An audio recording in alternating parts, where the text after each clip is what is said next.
Que a paz de Jesus esteja em seu lar e nos nossos corações.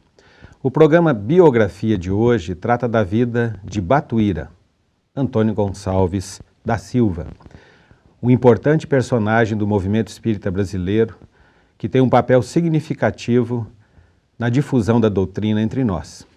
Nós aproveitaremos as informações contidas neste livro, um livro muito importante publicado pela Federação Espírita Brasileira, que nos relata biografias dos grandes vultos do espiritismo no Brasil, escrito por Zeus Van Tuyl, nosso historiógrafo, que nos enriquece sempre com as suas biografias, com as suas informações sobre o movimento.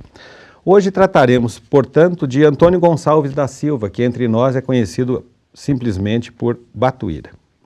Batuíra nasceu no dia 19 de março de 1839 em Portugal, na freguesia de Águas Santas, hoje integrada no Conselho de Maia. Ele era filho de camponeses bem humildes, bem pobres, e tinha completado apenas a instrução primária quando veio, com cerca de 11 anos de idade, para o Brasil, aportando na Guanabara, a 3 de janeiro de 1850. Durante 3 anos, Batuíra trabalhou no comércio da corte. Daí passou para Campinas, no estado de São Paulo, onde ficou por algum tempo, até que se transferiu definitivamente para a capital paulista, que naquela época contava com menos de 30 mil habitantes, era uma pequenina cidade. Aí, nos primeiros anos, ele foi distribuidor do Correio Paulistano, quando ele então se inseriu na experiência com o jornal, com a tipografia, com a difusão de informações. Naquele tempo não havia bancas de jornais em locais públicos, portanto a distribuição era feita de casa em casa. E se fazia à tarde, e com isso ele tinha um contato pessoal direto com os seus clientes. E assim ele foi angariando muitas amizades, muitos admiradores passaram a olhar naquele menino, diligente, honesto, de espírito dócil, um entregador de jornais que era muito bem-vindo nos lares. Parece que nesse período ele aprendeu a arte da tipografia, que teria uma importância muito grande depois, como nós veremos. Batuíra, muito ativo, corria para lá e para colar, lembrando uma ave, peralta e pernalta, a narceja, muito ligeira, de voo rápido, que era conhecida como Batuíra. Por isso o apelido que foi dado a Antônio Gonçalves da Silva, pela correria que ele sempre fazia para entregar os jornais a tempo, para cumprir o seu dever, de distribuidor. Essa ave frequentava os charcos na várzea formada no que hoje é o Parque Dom Pedro II, pelos transbordamentos do rio Tamanduateí. E é por isso que essa referência à Batuíra ficou bem marcada. Era muito comum esse rapazinho, correr de lá para cá e ser chamado então por Batuíra, que acabou sendo o apelido incorporado por ele, e todos passaram a conhecê-lo apenas por Batuíra. Com o tempo e o trabalho honesto e digno, ele foi amealhando sua pequena poupança e foi então construindo o seu patrimônio aos poucos, honestamente. E com um pouquinho de economias ele conseguiu montar, com auxílio de amigos, um pequenino teatro nos fundos de uma taverna da rua, então chamada Cruz Preta, que depois passou a se chamar Rua do Príncipe e depois, por fim, Quintino Bocaiúva. Essa rua é a rua em que se diz ter nascido o insigne poeta Álvares de Azevedo. Naquela modesta casa de espetáculos, que dispunha apenas de um pequeno palco, uma única ordem de tribunas e com a lotação máxima de 200 pessoas, e que funcionou por 10 anos, de 1860 a 1870, Batuíra lançou vários atores, inclusive ele mesmo, que estreou nesse pequeno teatro e passou a fazer muito sucesso entre os estudantes da Academia de São Paulo, que tinham versos próprios exatamente ditos diretamente por Batuíra, que passou a conquistar a simpatia de todos, a alegria de todos, e era um momento cultural de baixíssimo custo para os estudantes e que reunia toda a intelectualidade ali, inclusive aquele que viria a ser o Barão de Rio Branco. Perseverando na sua luta pelo trabalho digno, ele foi amealhando muitas economias. e acabou se casando com a senhorita Brandina Maria de Jesus, com quem teve um filho, Joaquim Gonçalves Batuíra. Esse filho, depois de adulto e já casado, veio a desencarnar, o que já significou uma dor profunda para aquele jovem ainda que não tinha conhecimento até então dos ensinamentos da doutrina espírita, embora a vivenciasse em seus princípios na sua relação com as pessoas de modo geral. Audaz, como os grandes empreendedores o são, ele investiu o dinheirinho que ele tinha em áreas desvalorizadas e ali começava a construir pequenas casas para alugar e assim ter a sua renda familiar garantida. E assim, aos poucos, foi ampliando seu patrimônio, o que se traduzia como fruto de um trabalho honesto, digno de muitos e muitos anos de muito sacrifício e esforço. Quando tudo parecia correr muito bem na vida de Batuíra, com a sua estabilidade econômica, a sua renda garantida, eis que já com a segunda esposa, Dona Maria das Dores Coutinho e Silva, ele tem um golpe profundo na sua existência que marcaria como um divisor de águas a sua caminhada em favor, em benefício do movimento espírita, inclusive. Tinham uma criança de 12 anos, Dona Maria das Dores, em que merecia toda a dedicação, todo o carinho, todo o amor daquele casal que vivia muito bem. E essa criança repentinamente desencarnou. Isso significou um golpe profundo de difícil superação naquele lar que estava vivendo as alegrias de uma estabilidade material e de uma felicidade conjugal e familiar como um todo. Neste momento de dor, como acontece com todos nós, quando há uma separação temporária que nos traz uma dor profunda, uma saudade impreenchível, uma lacuna imensa, ele acabou por conhecer o Espiritismo, que trouxe a ele exatamente o consolo que tanto buscava para aliviar aquela dor profunda.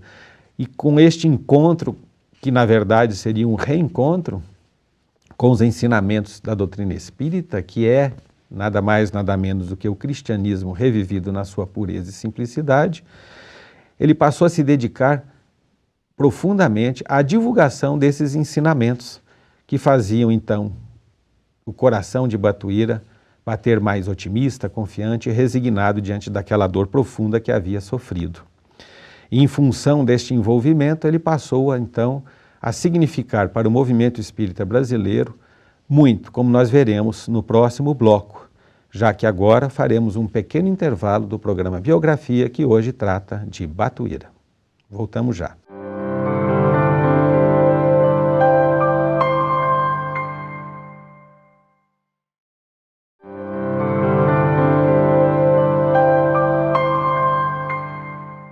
Estamos de volta do nosso pequeno intervalo do programa Biografia, que hoje trata da vida de Batuíra, o insigne trabalhador da divulgação da doutrina em nosso país.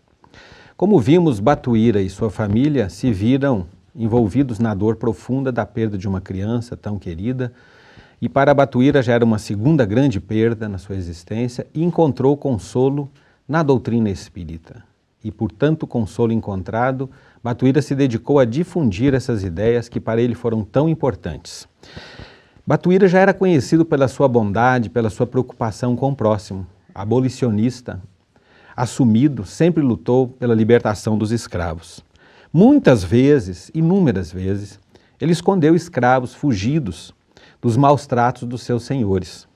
E sempre que eles eram descobertos, ele fazia de tudo para comprar a liberdade desses escravos. Aquele corpinho baixo, de compleição robusta, guardava um coração de ouro, conhecido por todos pela sua imensa e irrestrita e incondicional bondade. E graças a esse sentimento, essa elevação espiritual que conheceremos mais ao final deste programa, Batuíra passou a se tornar uma grande referência daquilo que nós conhecemos como caridade, a caridade que efetivamente é a bandeira da nossa doutrina espírita. Conta-se que nas épocas entre 1873 e 1875, com as epidemias de varíola no estado de São Paulo, mais especificamente na capital, Batuíra acolheu numerosos enfermos em sua própria casa, especialmente aqueles muito pobres que não tinham como receber a devida assistência. E além de tratá-los e curá-los, eles ainda eles ainda recebiam alimento e agasalho de Batuíra e de sua esposa. Aquela casa não se tornara apenas um verdadeiro hospital para aqueles acometidos de varíola, mas principalmente um lar, exatamente porque aquelas pessoas às vezes nem lar possuíam. Por ocasião dos terremotos de 1887 na Itália, houve uma campanha muito grande nas ruas da cidade de São Paulo, comandada também por Batuíra, junto a outros valorosos companheiros, para angariar donativos em favor dos irmãos da Itália. E aí sim, ele era muito conhecido e ajudou a aumentar a coleta desses donativos.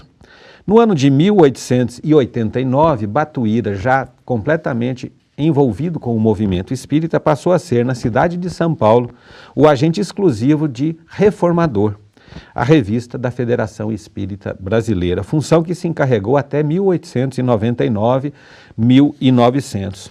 No dia 6 de abril de 1890, ele restabeleceu um grupo espírita que já estava à míngua, praticamente fechado, o Grupo Espírita Verdade e Luz, duas palavras que acompanhariam como sobrenomes Batuíra. Este centro passou a ter uma sede muito bem instalada, graças à ainda boa situação financeira de Batuíra, que dedicou todos os seus recursos ao movimento espírita, como nós veremos mais à frente. Ele então adquiriu uma pequena tipografia, a que denominou Tipografia Espírita, e passou a divulgar e propagar o espiritismo, editando uma publicação quinzenal chamada Verdade e Luz, que atingiu no ano de 1897 a marca incrível para aquela época de 15 mil exemplares distribuídos quinzenalmente, trazendo as ideias principais da doutrina espírita. Ele se enfronhava também nos livros de homeopatia, a fim de gratuitamente medicar aqueles doentes paupérrimos que batiam à sua porta graças à sua fama de coração incondicionalmente bondoso, que ajudava a todos sem exceção. Cheios de fé, aqueles que o procuravam, em número sempre crescente, acorriam à casa daquele caridoso prático, já que ele não era médico, e que chegou a comunicar com bons resultados.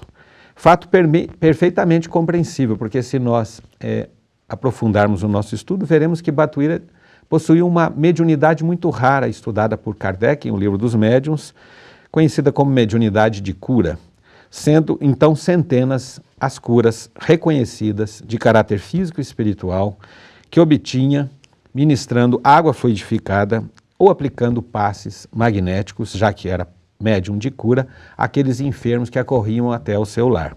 Em virtude desses fatos, de toda a assistência que Batuíra prestava àquelas pessoas misérrimas, ele passou a ser conhecido com um nome muito famoso também, porque serviu de cognome para Adolfo Bezerra de Menezes igualmente, no Rio de Janeiro. Batuíra passou a ser conhecido em São Paulo como médico dos pobres.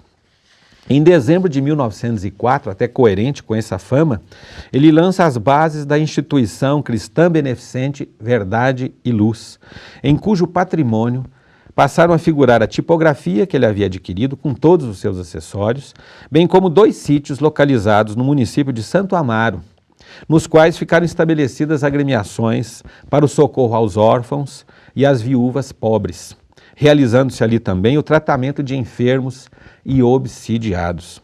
Às crianças seria ministrada educação e também ministrada instrução.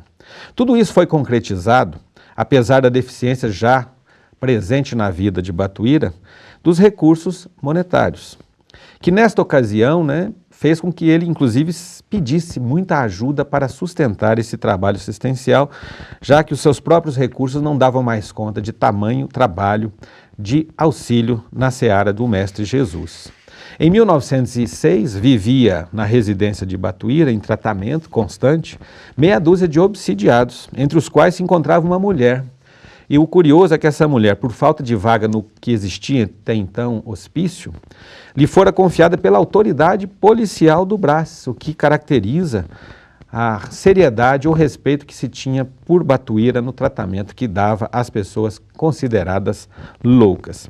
A ação de Batuíra, uma ação benemérita, reconhecida em todos os campos, não se circunscrevia àquelas manifestações de caridade cristã, Ele foi muito mais além. Além de reestruturar o Grupo Espírita Verdade e Luz, ele acabou por criar grupos e centros espíritas em São Paulo, Minas Gerais, no Rio de Janeiro, os quais ele não só estimulava e também assistia, apoiava material e espiritualmente e fazia várias conferências sobre diversos temas doutrinários em inúmeras cidades de vários estados, especialmente nessas casas que ele havia ajudado a fundar.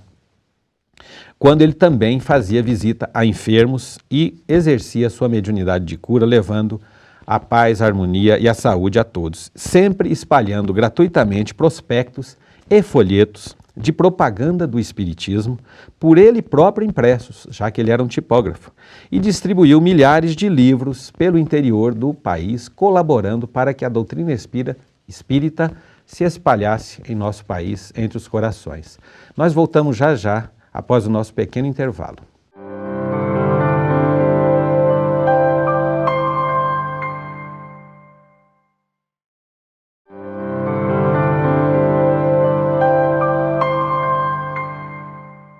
Estamos voltando do nosso pequeno intervalo do programa Biografia, hoje tratando da vida de Batuíra. Estamos agora no último bloco da vida desse importante trabalhador da divulgação da doutrina espírita em nosso país. O envolvimento de Batuíra com o movimento espírita o levou a se engajar diretamente nas atividades da Federação Espírita Brasileira, que tinha um sonho de instituir no estado de São Paulo um movimento federativo forte que agregasse as instituições. E foi isso que aconteceu a 24 de maio de 1908, quando Batuíra, junto a outros companheiros da LIDE de divulgação da doutrina, fundou a União Espírita do Estado de São Paulo, que federaria todos os centros e grupos existentes naquele estado. Assim era o valoroso obreiro da terceira revelação, o incansável lidador que se deixou levar pelo compromisso de difundir a doutrina e nunca se deixou abater pelas asperezas da jornada, que não foram poucas.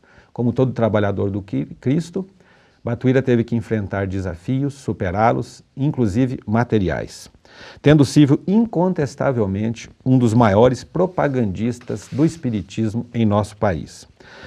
Um grande pesquisador da história da doutrina espírita e do movimento espírita em nosso país, Eduardo Carvalho de Monteiro, faz a seguinte referência ao jornal Verdade e Luz, que foi criado e mantido diretamente por Batuíra.